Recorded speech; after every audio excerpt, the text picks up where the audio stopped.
Hey everyone, welcome back to the Fairbanks weather, the Fairbanks Evening News. Mike Schultz with you once again, broadcasting live from the Carlson Center. You know, it's cold out there, and I think I saw some frost this morning, pretty good frost, even maybe possibly some sleet pellets, which means that we are definitely getting into this time of year, so it's all not that bad. As I said earlier, we could be seeing some snow later on this week. We'll talk more about that in a little bit. Let's go to our photograph for tonight, and this is a very nice photograph. This one was sent in by Courtney Doherty, and she was at the McKinley Park area. Was able to capture a grizzly bear in the foreground there, and of course Mount McKinley in the background. Beautiful colors. Again, if you have a photograph to share, by all means send to me, Mike Schultz at KTVF11.com. What's going on at the airport right now? 28 degrees. Yeah, I thought it was cold. 33 was our high today. The low last night, 19. Record high, 52 in 1938. Record low, 18 below in 1958. And the sunrise and sunset is 8 hours and 42 minutes of daylight, a loss of 6.5 minutes from yesterday. Well, what's going on across the rest of the state on the satellite and radar? Again, you can see more moisture across southeast Alaska. A big area of low pressure moving up from the south could bring us our change in weather by starting by tomorrow night. It'll definitely bring winds, that's for sure. We'll talk about that later on. Across the rest of the state, we're looking at, for the most part, cloudy skies over southeast Alaska, showers along the Aleutian chain. Nice weather at Nome, sunshine 37, 31 at Barrow, cloudy skies, and Fort Yukon 25 and cloudy skies also. Lower 48 weather, we'll head on down there and show you there's lots of sunshine over the deep south, a few showers in the east coast, and not too bad over the western half of the country. On our satellite and radar today, we're looking again, for the most part, at a little bit of activity moving across the Great Lakes and across the Florida Peninsula. Other than that, not too much happening. That's because the jet stream, once again, in our next graphic shows you that we are looking at a transition from west to east of the colder air, just poised to the north of the lower 48. That'll be moving down over the weekend and giving cooler temperatures over the eastern half of the country. Well, back to Alaska for tomorrow. Here's what it looks like.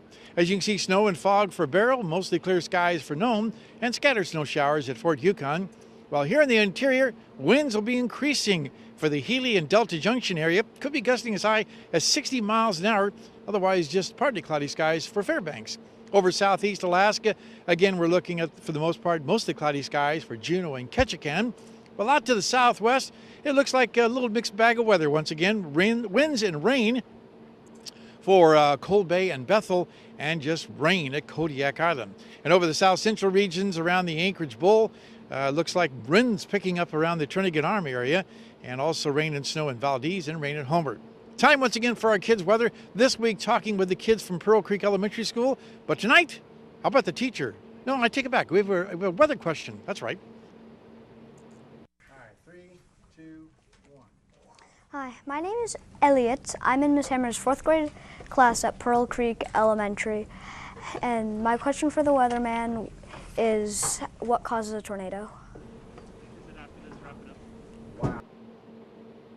Well, the most critical thing you need for tornadoes, obviously, thunderstorms, severe thunderstorms, lots of wind, and jet stream, and all other types of ingredients help to bring these tornadoes together.